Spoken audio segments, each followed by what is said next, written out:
जीवन में कर्म का सिद्धांत है, जैसा कर्म करो वैसा फल मिलेगा। जो लोग कुछ ऐसा कर जाते हैं जो उनके जीवन के बाद भी प्रयोग में रहता है, क्या उनको उनके कर्म का फल मिलता रहता है? जैसे किसी ने दवा खोजी जिससे लाखों करोड़ों लोगों को लाभ मिला और मिल रहा है। उसी प्रकार किसी ने बम बना दिया या बंदूक बना दी जिससे कई लाखों लोगों को दुख मिल रहा है। ऐसे आविष्कार करने पर कैसा कर्म फल बनता है, कृपया बताएं। देखो, आविष्कार के लिए तुम एक निमित्त बने हो, इतना समझना। गन बनाया, आयुध बनाया, आयुध अपने में बुरा नहीं है।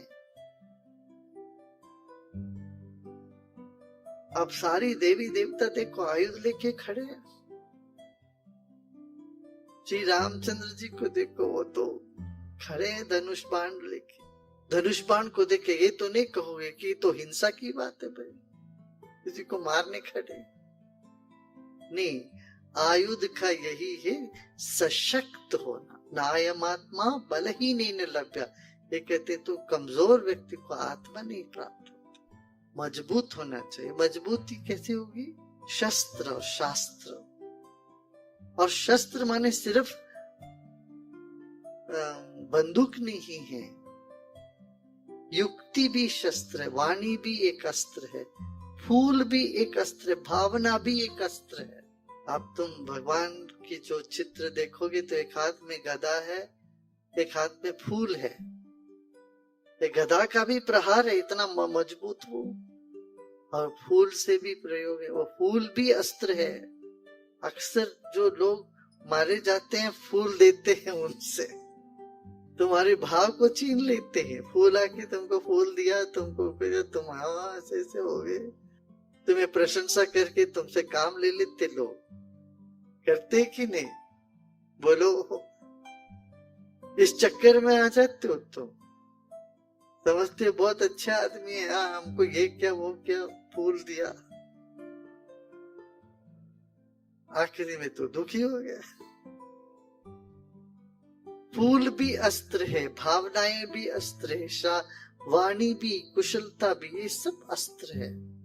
जिन जिन आविष्कारों का जब जब जरूरत पड़ती है वो प्रकृति उस वक्त वो कर देते हैं। हाँ, इनका दुरुपयोग करना दुख के ओर चलना होता है। इनका सदुपयोग करें और सदगति की ओर चलते। जैसे परमाणु तकनीक से सिर्फ बम भी बना के किसी का विध्वंस ही है नहीं है, विनाश ही नहीं है। उससे बिजली का उत्पादन हो रहा है, कितनी और चीजें होती है ना। तो हम ये देखना चाहिए। और आत्मरक्षा के लिए भी जब आपत्ति आ जाती है तो आत्मरक्षा के लिए सब अस्त्र शस्त्र तो पुरातन काल से है। तो ये है, इसलिए किसी भी आविष्कार को भला बुरा नहीं कहते, उसका सबका अपना अपना स्थान है। इसलिए तीनों गुणों से बना हुआ हमारे प्रकृति, सतोगुण, रजोगुण, तमोगुण। जब तमोगुण बढ़ता है तो भी बुरे हो जाते हो। रजोगुण तमोगुण दोनों मिल के बढ़ गया तेरे भीतर, अब तू भी उद्धड़ता का व्यवहार करने लगो। अब तुझ में सतोगुण की वृद्धि हो जाती है तो तुम्हारा स्वभाव बदल जाता है। इसलिए जीवन में यदि करना हो तो एक ही काम करना, अपने भीतर का सत्व बढ़ाते जाना और उसको बढ़ा के रखना है। तो बीच में आ जाते हैं कुछ रजोगुणी तमोगुणी प्रवृत्ति, ये आते हैं तो उस पर भी मन को विचलित नहीं करना है। तो इसी को त्रिगुणातीत अवस्था कहते हैं। यही साक्षी, यही ज्ञान, यही ध्यान, ये सब है। जीवन में दो चीज की बार बार आवश्यकता पड़ती है। क्या? कुछ चीजें कभी हमको लगता हम कर लेंगे और कुछ चीजों को हमको लगता हम कुछ कर ही नहीं सकते भाई इसके लिए, तो हम क्या करें? जो हम कर सकते हैं और जितना अधिक कर सकते हैं ये प्रयत्न से होगा। कई बार हमको लगता है हम कर नहीं सकते, आप प्रयत्न करके देखिए। किसी को ऐसा लगता है कि मैं तो 2 किलोमीटर चल ही नहीं पाऊंगा, कितना चल सकते 1 किलोमीटर, अच्छा थोड़ा और 10 कदम और आगे बढ़ाओ। प्रयत्न कर से तुम पाओगे कि मैं कर सकता हूं। तो प्रयत्न से अपनी क्षमता बढ़ती है, अपना कार्य क्षेत्र बढ़ता है, आपका सामर्थ्य भी बढ़ जाता है। और जो हम समझ बैठे हैं कि ये होएगा ही नहीं हमसे, वो धारणा टूटती है। कैसे? प्रयत्न करने से। अच्छा, ये प्रयत्न करने के लिए प्रोत्साहन करें, प्रेरणा दें, यही सगे संबंधी मित्रों का इन सब का काम रहता है कि प्रयत्न करो भाई, प्रयत्न करो। मगर जो सिर्फ प्रयत्न में लगे रहते हैं वो कई बार डिप्रेस हो जाते हैं, दुखी हो जाते हैं। मान लो आप अपना 100% लगाते हो, प्रयत्न करते हो, फिर नहीं होता, क्या करोगे? तब एक और चीज हमको करना है, प्रार्थना। प्रार्थना से हो जाती है जो प्रयत्न से नहीं हो पाता है, जो हमारी क्षमता से बाहर है, मगर हमें वो चीज की आवश्यकता है। अब ये कोरोना आ गया, अपना कुछ कर नहीं सकते, जो कुछ कर रहे हैं। प्रार्थना, यहाँ प्रार्थना का भी बहुत बड़ा महत्व है। प्रार्थना से जीवन में चमत्कार होते हैं। बुद्धिमत्ता वही है जो प्रयत्न भी करे। ऐसा नहीं जो पड़े रहो, मैं तो प्रार्थना करता हूँ जी, भोजन मेरे मुंह में आके गिर जाए, नहीं होता भाई। भगवान भी उन्हीं को मदद करते जो प्रयत्न करते हैं। प्रयत्न से हमारी कार्य क्षमता बढ़ती रहेगी, प्रार्थना से मनोबल बढ़ेगा और जीवन में चमत्कार घटित होगा। फिर से प्रार्थना, प्रयत्न, ये दोनों हाथ है आपके। जीवन में एक घड़ी आती है जब हमको सब कुछ बेकार लगता है, लगना चाहिए। वह घड़ी ऊपर से हम थोपने से नहीं होता, वो सहज ही होता है। मगर सुनते रहने से उसके बारे में, ये मन का जो बीमारी है ना, डिप्रेशन वगैरह से बच सकते हैं। डिप्रेशन का कारण यही है सुख की आशा। सुख की आशा आप पकड़ के बैठते हैं, वो मिलता नहीं तो डिप्रेस होते हैं आदमी। इतना जोर से सुख की आशा पकड़ के उसको खोजते हैं, वो मिलता नहीं, और मिलने की संभावना नहीं दिखती तो आदमी को डिप्रेशन में चला जाता है। मगर हमारे भीतर एक ऐसी तत्व है जहां से सुख की अनुभूति होती है, इसका एक झलक भी मिल जाएगा तो कभी उस चीज को ढूंढते हुए नहीं जाएंगे, फिर एक अलग ही आयाम पर जीवन चलने लगता है। एक उदाहरण का ये है, देखिए पहाड़ में रहने वालों के लिए पहाड़ में कोई इतना आनंद नहीं मिलता। कब मिलता आनंद? जो समुद्र के किनारे जाते हैं, वहां बड़ा अच्छा लगता है। मौसम बढ़िया है, समुद्र के किनारे लहरों के सामने, वहां उनको आनंद तो वहां मिलता है। छुट्टी मनाने पहाड़ के लोग समुद्र के किनारे जाते हैं, और समुद्र के किनारे जो बसे उनको वहां क्यों नहीं आनंद आता भाई? नहीं आता है। उनको आता है पहाड़ों में, अरे बर्फीली पहाड़ जब होता है वहां बर्फ गिरता है, चलो दौड़ो, कुल्लू मनाली हिमाचल प्रदेश चलते हैं, वहां जाते हैं। वहां उनको वाह कितना सुंदर है, सुंदरता का अनुभव, सुख का अनुभव इस परिवर्तन में ही मिलता है। हम क्या समझते हैं उस चीज के लिए, वस्तु में सुंदरता या उस परिस्थिति में, व्यक्ति में सुंदरता का अनुभव के पीछे हम दौड़ते रहते हैं, फिर थोड़े दिन के बाद वो नहीं होता। मान लो पहाड़ के रहने वाले अपना पूरा घर भर वहां बेच उच के समुद्र किनारे में आ गए, गोवा में आ गए। अब गोवा में कुछ दिन रहने के बाद, कुछ दिन तो अच्छा लगा, साल 2 साल के बाद अरे पहाड़ में ये अच्छा था, बड़ी गर्मी है, यहाँ पसीना आता, ये वो सब। फिर पहाड़ में जाओ, और पहाड़ इस तरह से किसी एक परिस्थिति में सुख की अनुभूति नहीं होती। हमेशा के लिए, तो मन दौड़ता है। थोड़े दिन इसको करके फिर उसमें उसमें उसमें उसमें छलांग लगाने का आदत बन जाता है मन को। अब क्या, दो मन शिमला से तो हट गया, अभी गोवा में पूरी तरह से गोवा की आदि नहीं हुई। इस बीच की मन की अवस्था में सुख की एक झलक मिली, मगर हमने सोचा वो सुख हमको गोवा में है, शिमला में नहीं था, समझते हैं। जीवन में हर परिस्थिति को तुम विश्लेषण करके देखो, जहां से तुम्हें सुख यहां मिलता है करके लगता है, थोड़े समय उसमें ज्यादा गहराई में जाओगे तो वहां नहीं मिलता, क्यों? बहिर्मुखता में नहीं है, वो कहीं और है। ऐसे लोग पार्टनर बदलते रहते हैं, एक पार्टनर के साथ बड़े मेरे लिए तू, तेरे लिए मैं, be made for each other करके, अरे तेरा बिना तो जिंदगी जी नहीं सकता हूं, प्रेम में पड़ जाएंगे। बस 6 महीने साल भर में बाप रे मैं क्या गलती कर बैठा, इनके साथ तो कभी नहीं रह सकता हूं, ऐसे उन्हें लगता हूं। तो ये जो मन की जो बहिर्मुखता है, मन का स्वभाव है, और बहिर्मुखता में जाके सब जगह ठोकर खा खा के जब थक जाए मन, तब अंतर्मुखी होने के सिवाय कोई रास्ता ही नहीं उसको। तब अंतर्मुखी, तब भी यदि अंतर्मुखी हो जाए तो तर जाएंगे।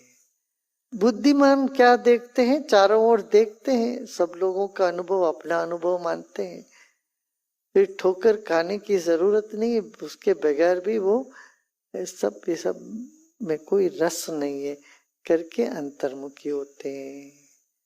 तब जानता है मैं सुख देने के लिए आया, मैं सुख मांग के फिरने के लिए नहीं आया। दुनिया में हम क्यों आए?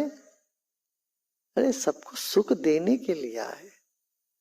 सुख मांगे फिरो, मार खाओगे।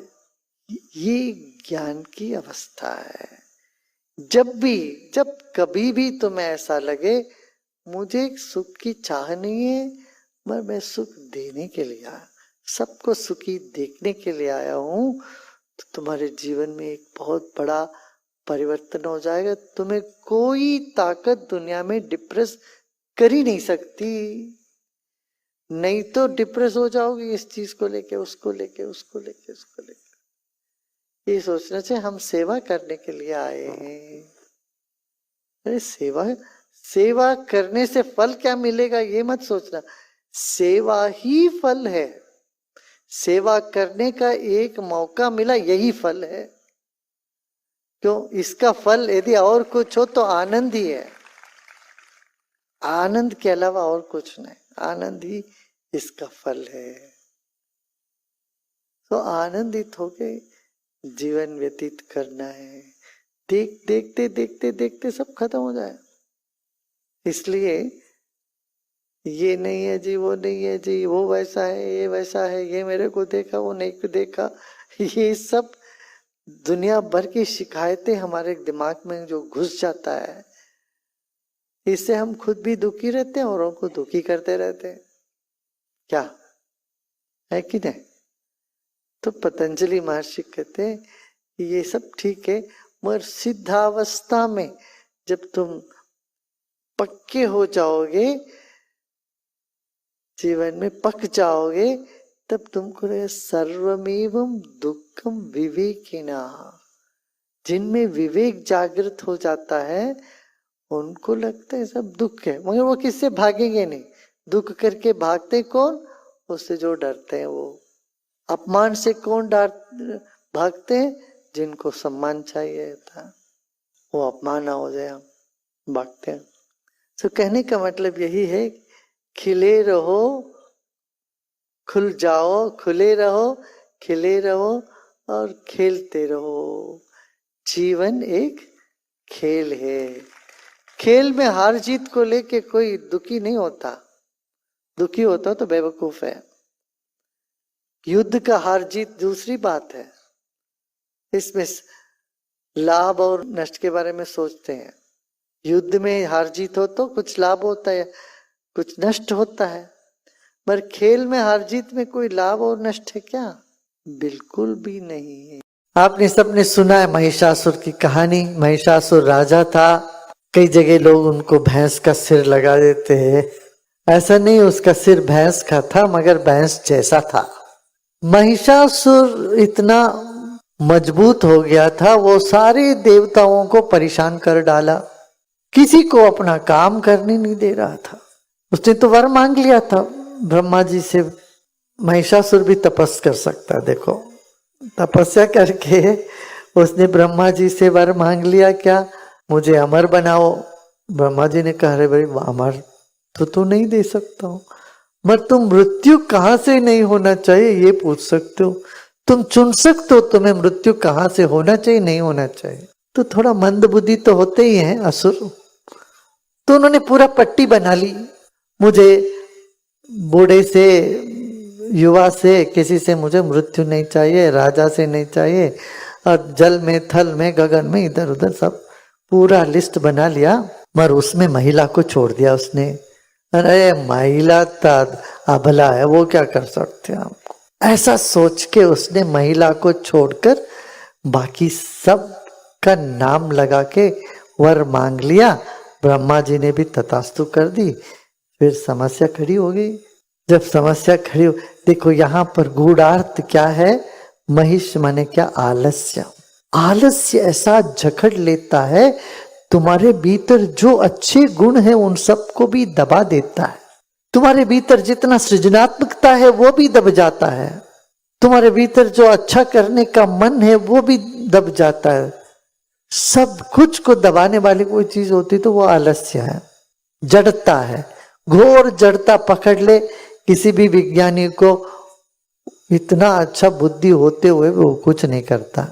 ऐसे ही कोई कर्मठ व्यक्ति को जड़ता पकड़ ले, वो कुछ भी नहीं कर पाता, प्रगति नहीं कर पाते। चाहे वो कलाकार हो या विज्ञानी हो, जड़ता सबसे बड़ा असुर है, जड़ता सबसे बड़ा बाधा है। और जड़ता का प्रतीक है महिषासुर। भैंस को हम इसलिए कहते हैं ना, भैंस जैसे बुद्धि है, मंद बुद्धि को कहते हैं ना। फिर सारे देवता घबरा गए, ब्रह्मा के पास गए। ब्रह्मा विष्णु महेश तीनों की मीटिंग हुई। तीनों बैठ के बोले कि अच्छा क्या करें भाई। तो तीनों ने ध्यान लगाया, तीनों के ध्यान से वो तेज पुंज निकला। उस तेज पुंज ने एक स्त्री का रूप लिया और उस रूप को सब देवता ने अपने अपने अस्त्र दी, अपने अपने गुण प्रदान की। तो वो एक संपूर्ण शक्ति बन के निकली। उस शक्ति, वो दुर्गा शक्ति जो निकली, उससे फिर वो महिषासुर का वध हुआ। ये है कहानी। ऐसा नहीं सोचना कभी हो गया था, अभी नहीं है, ये नित्य चलता है। ये प्रकृति में, सूक्ष्म जगत में महिषासुर की वध हर साल होता रहता है, हमेशा होता रहता है। तो वो दुर्गा शक्ति जागे, ब्रह्मा विष्णु महेश तीनों शक्ति से दुर्गा शक्ति। तो तीनों शक्ति मिले तो क्या हो जाता है, ब्रह्मा विष्णु महेश मिले तो गुरु शक्ति। गुरु शक्ति से जो प्रकट होता है वो शक्ति दुर्गा शक्ति है। उसमें सारे देवता अपने बल, अपना अस्त्र उनके साथ दे देते हैं। गुरु के द्वार पर सारे देवता खड़े हैं अपना आपको वर देने के लिए, सिद्धियां देने के लिए। ऐसे वो सारे वर, सारे सिद्धि के मूर्ति रूप है दुर्गा जी। दुर्गा माँ जागी तो महिषासुर का वध हो गया। तो फिर सारी देवता प्रसन्न हो गए, अपने काम में लगे। कुंडलिनी शक्ति यही तो है, दुर्गा जी ही तो। एक कुंडलिनी शक्ति जागती है तो सारे असुर भस्म हो जाते, फिर सब वर देते हैं। कहते मैसूर जो है, जहां पर महिषासुर रहते थे, वहां महिषासुर का वध किया चामुंडी ने। एक प्रदेश का स्थान का भी एक स्तर पर लोग सोचते हैं, जबकि हम तो ये कहेंगे ये निरंतर चल रहा है सूक्ष्म जगत में। इसलिए दुर्गा माँ सब जगह सर्वत्र रहती है कि और तुम्हारे भीतर रहती है, तुम जो मांगोगे तो देती रहती तेरे को। देवताओं को पूछी माँ ने, देवी पूछती आपको क्या चाहिए, तब वो बोलते माँ तुमने पहले ही दे दिया सब कुछ, तुमने कोई कमी रखी नहीं, हर काम जो आपका होता पूर्ण होता है, तो हमारे पास मांगने के लिए कुछ रखा ही नहीं आपने। देवता सब मिलके कहते हैं तुम ही सब कुछ हो, तुम मेरे पीछे आगे सर्वत्र व्याप्त हो, तुम देवी जननी परा, तुमसे ही सब कुछ है। इस तरह से वो स्तुति करते हैं। ये दैवी गुण का प्राकट्यकरण है। सब कुछ मिला है, हम सिर्फ धन्य भागी हैं। ये भाव प्रकट होना ही दैवी संपदा है। योग की विद्या में, योग के जगत में ये शक्ति है अंदर, कुंडलिनी शक्ति कहते, प्राण शक्ति हमारे भीतर जागती है तो तृप्ति, आनंद, चिन्मयता हमारे में हमेशा बना रहे। सीधा एक सवाल है, क्या आप भगवान हो? अरे दिन धड़ाक पूछते हो, सूरज है क्या? दोपहर 12 बजे पूछते सूरज है क्या? क्या तुम क्या पूछते हो प्रश्न? है मैं तो हूं ही भगवान, और तू भी क्या कोई कम है भगवान से? तू भी तो भगवान। यहाँ क्या चीज ऐसा है जो भगवान नहीं है, ये बताओ। हाँ? लोग कहते हैं खुदा नजर नहीं आता, हम कहते हैं खुदा के सिवा कुछ नजर नहीं आता।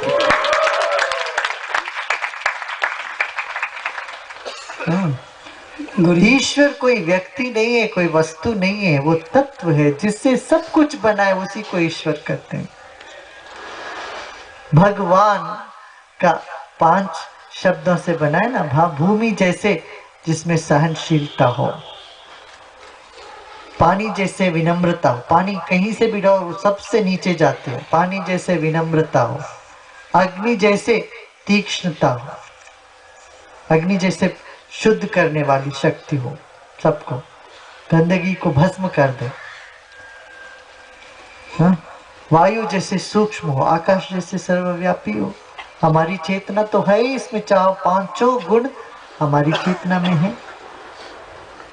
शरीर हम समझते हैं, शरीर मैं हूं समझोगे तो नहीं भगवत्ता हो। आत्मा को पहचानोगे तो भगवान के सिवा और कुछ है ही नहीं।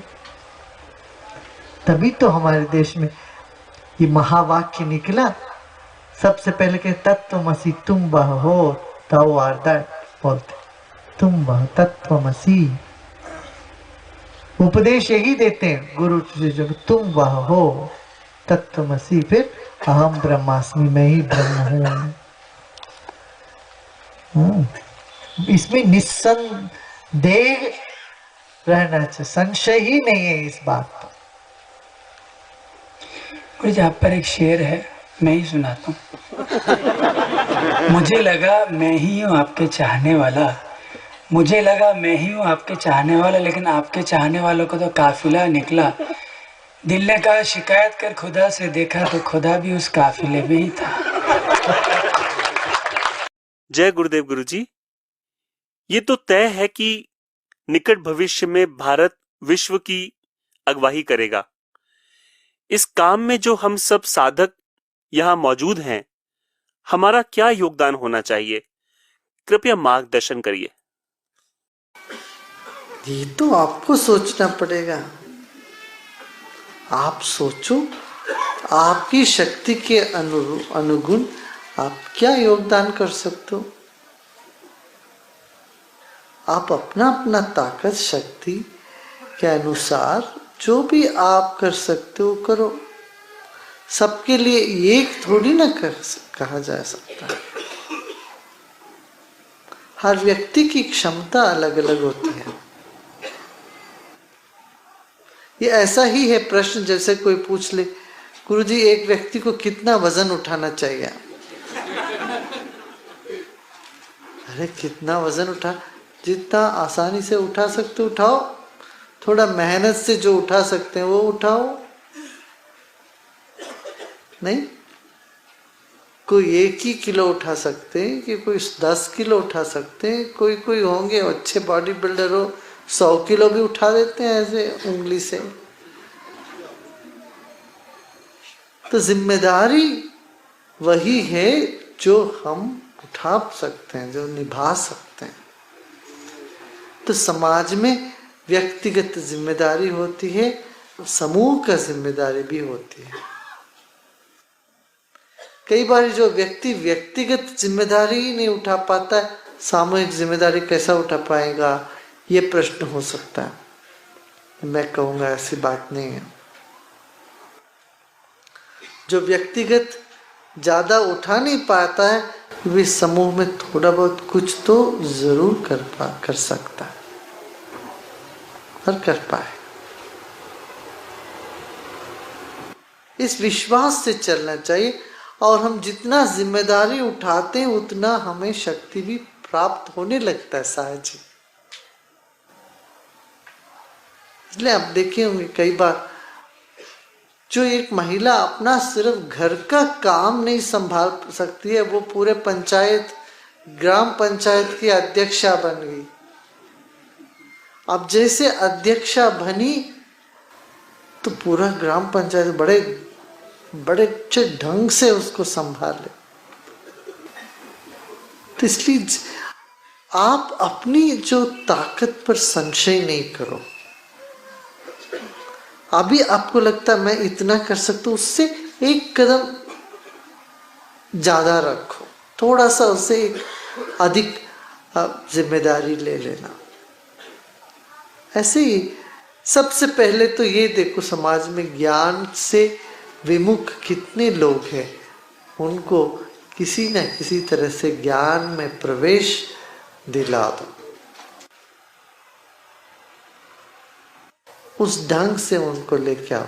सत्संग जिनको पसंद है उनको बोले हमारे लिए आके बैठो 5-7 मिनट सत्संग। किसी को भी इस तरह से आप सत्संग में खींच के ले आके आते हो। देखिए कोई अच्छी आदत हो या बुरी आदत हो, लोग खींचने से आ जाते हैं।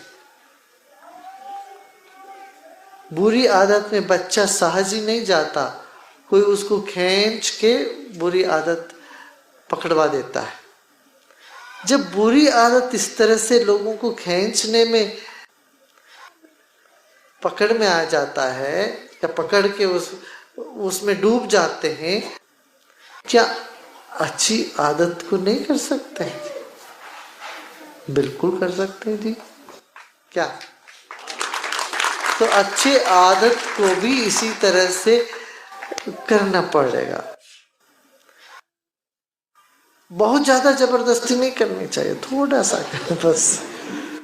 कई बार माँ बाप बच्चों को बहुत डांट फटकार करके लेके आके बिठाते हैं, फिर वो बच्चों को नफरत आ जाती है धर्म से, संस्कृति से और साधना सत्संग से।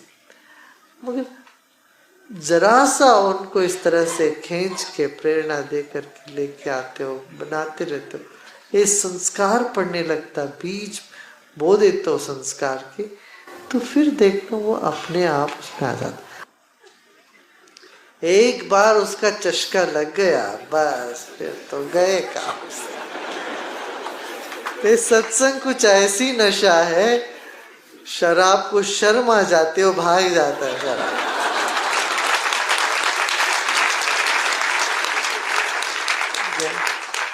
हर तरह की बुरी आदत को शर्मिंदा करने वाली सी आदत है, नशा है सत्संग। तो इससे कोई बड़ा, एक संस्कृत में कहावत है, सर्वे पदा हस्ति पदे निमग्ना। एक हाथी का पांव की छाप है ना, उसमें बाकी सारे छाप मिट जाते हैं या समा जाते हैं उसमें। इस तरह से जैसे सूरज उगा तो दिया का कोई महत्व नहीं रह गया, इस तरह से बाकी जो आनंद मिलता है छोटे मोटे ये बुरे आदतों से जो आनंद मिलता रहा होगा, वो सब ऐसे मिट जाएंगे, सत्संग के सिवा और कुछ लगेगा नहीं। इसलिए आपका सबसे पहला जिम्मेदारी ये है, लोगों को सत्संग की तरफ, साधना की तरफ खींच के ले आओ। थोड़े समय तक करना पड़ेगा, 2-4-10 महीने ऐसे करोगे, जब तक उनको उसमें ज्यादा रुचि ना आ जाए। वो मेहनत आप सबको, हर एक व्यक्ति को करनी पड़ेगी। फिर वो आपके लिए धन्यभागी रहेंगे जीवन भर। अच्छा, दूसरी बात, अपने से जो भी हो सकता है उतना सेवा के काम में लगे रहो। जो आप कर सकते हो औरों के लिए उतना करते चले जाओ। और देश के प्रति, समाज के प्रति आपके मन में वो एक जिम्मेदारी होनी चाहिए। पर्यावरण के प्रति, पर्यावरण को शुद्ध रखना ही हमारा जिम्मेदारी है। वो जिम्मेदारी उठानी पड़ेगी। गुरुदेव, मुझे पता है कि आप मेरी सारी इच्छाओं की पूर्ति कर रहे हो और आप मेरे लिए बेहतर प्लान जानते हो। फिर भी जब जीवन में विकट समय आता है तो मैं बहुत फ्यूरिश हो जाता हूँ, ज्वर चढ़ जाता है और उस स्थिति में मैं कुछ कर नहीं जब पाता। ऐसा होता, वो होता ही भाई, कुछ कर ही नहीं सकते। अभी से सोच के फिर उस वक्त भूल भी जाओगे अब क्या करना सोच के। जीवन में ऐसा है, कभी कभी मन, कोई ऐसा परिस्थिति है, ग्रह गति है, तो उसमें ग्रह गति की वजह से क्या होता है, कभी मन को ऐसा एक हावी हो जाएगा, मन के ऊपर कोई चिंता या छोटी सी चिंता हो सकती है, बिल्कुल फालतू बात होगी, मगर उस समय के साथ मन जुड़ा हुआ है। इसलिए कुछ ऐसी समय है, कुछ ऐसी परिस्थिति है, उस वक्त मन के भीतर ऐसी एक तूफान आ सकती है, मगर इतना जान लेना, ये तो चला जाएगा, शांत हो जाएगा, ये तूफान हट जाएगा। जैसे बादल पर तुम्हारा कोई वो कंट्रोल ही नहीं है ना, नियंत्रण तुम कैसे कर सकते हो बादल। इसी तरह से मन में जो विचार आते हैं, ऐसे ऐसे एक तूफान आती है, चिंता आती है, तनाव, कुछ बिना किसी कारण के मन में बड़ा, शरीर में, मन में परेशानी उठ सकती है, मगर वो थोड़ी क्षण के लिए, थोड़ी देर के लिए आती है, फिर निकल जाएगी। हाँ? एक रात नींद गंवाना पड़ेगा, 1-2 दिन ऐसी चिंता से झगड़ जाएगा, 2.5 दिन में, हर 2.5 दिन में मन की परिस्थिति बदल जाएगी। ऐसी परेशानी हो तो भी कितना समय रहेगा, 2.5 दिन रहेगा। ठीक है ना, तो उसकी इंतजार करें और देखें, मोड़ करें, पहले भी ऐसे सब होता था, चलो छोड़ो। फिर यहाँ पर वैराग्य बहुत काम करता है, तब जान लेना, चलो क्या आखिरी में होगा, क्या मर जाएंगे इसके तो और कुछ नहीं, शरीर छूट जाए, इस सिर फट जाएगा, बस ये आखिरी में यही तो होगा। वैराग्य वो जानते ही, फिर जो मस्तिष्क में इधर उधर जकड़, झंझनाहट, दर्द, पीड़ा, ये जो भी हो रहा है ना, वो सब ऐसे भस्म जैसे वो निकल जाएंगे तुम्हारे भीतर से, फिर तुम शांत हो जाओगे। अरे मैं तो ज्योति स्वरूप हूँ, चलो कोई बात नहीं, जो हो रहा है ठीक है ना। तो 2 बातें होती है, एक प्रवृत्ति, दूसरे निवृत्ति। जब हम प्रवृत्ति में उतरते हैं, काम में उतरते हैं, तब ये नहीं सोचना चाहिए सब ठीक है, ये सब चलता है, कहीं चोरी हो रही है होने दो, कहीं झूठी बात हो रही है होने दो, कहीं कोई गलत कर रहा है, गड़बड़ कर रहा है, कत्ल कर रहा है होने दो, ये नहीं ठीक है। उस वक्त गलतियां ढूंढ करके उसको ठीक करना है। अब आप यहाँ पर चल फिर रहे हो, या किसी पौधे में पानी पड़ा, किसी में नहीं पड़ा है, कहीं कचरा पड़ा हुआ है, अरे पड़े रहने तो क्या है, हम अपनी ठीक करने से क्या होगा, ऐसे नहीं सोचना, तुरंत जाके उसको ठीक करना चाहिए। जहां पानी में जिस पौधे को पानी नहीं मिला, वहां जाके उसको पानी देना। ये छोटी छोटी चीजों पे भी ध्यान देना जब प्रवृत्ति में होते हैं। अच्छा, फिर निवृत्ति में जब जाना हो तब जान लेना कि सब अपने आप हो रहा, अभी मुझे कुछ करना है। निवृत्त होते ही निवृत्ति में समाधि लगेगी, प्रवृत्ति में कर्म में कुशलता आएगी। ये दोनों एक दूसरे के पूरक हैं। ज्ञानी ये दोनों जानता है। विवेक की माने कौन है? जो जानता है कब प्रवृत्ति में लगना, कब निवृत्त हो जाना।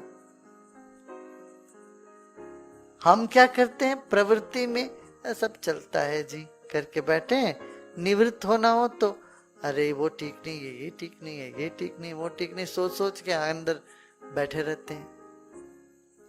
तो ना ये ध्यान लगेगा उस वक्त, ना काम हो पाता है ढंग से। ये मूर्ख था, ये अविवेकी का लक्षण है। विवेकी क्या करेगा? वही गीता दे भगवान ने युद्ध के प्रांगण में बोला, तुम सब छोड़ के ध्यान करो। अभी सर्व संकल्प सन्यासी, नह्य संन्यस्त संकल्पो योगी भवति कश्चन। जब तक तुम सारे संकल्प, सब मन की सभी बातों छोड़ तो नहीं, तब तक योगी नहीं बनोगे। अरे तुम पहले योगी बनो। युद्ध प्रांगण में बोला ध्यान करो, सब छोड़ के ध्यान करो। फिर ध्यान से उठते प्रवृत्ति, प्रवृत्तिंच निवृत्तिंच जनाना विदुरासुना। प्रवृत्ति क्या है, निवृत्ति क्या है, ये जानते नहीं। कौन? तमोगुणी प्रवृत्ति हो तो, रजोगुणी प्रवृत्ति हो तो प्रवृत्ति में काम करना है, निवृत्त होने के लिए उस वक्त अपना रिटायर होकर ध्यान में फिर अपने आप में बैठ जाना है, शांत। जब सोते हो तब सोना है, बिस्तर पे बैठ के खाना नहीं खाना, लेटे लेटे नहीं खाना खाना चाहिए, और ऐसे डाइनिंग टेबल में बैठ के सोना नहीं चाहिए। जहां जहां जो करना वो वहीं करना है। देखो बच्चे को ये विवेक नहीं रहता, वो सब जगह सब करते रहते हैं।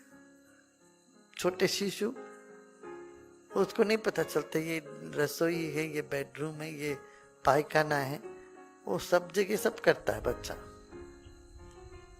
ये क्या अविवेक है, अबोध, बोध नहीं है। तो प्रवृत्ति निवृत्ति दोनों को जान लो, कब कैसे करना।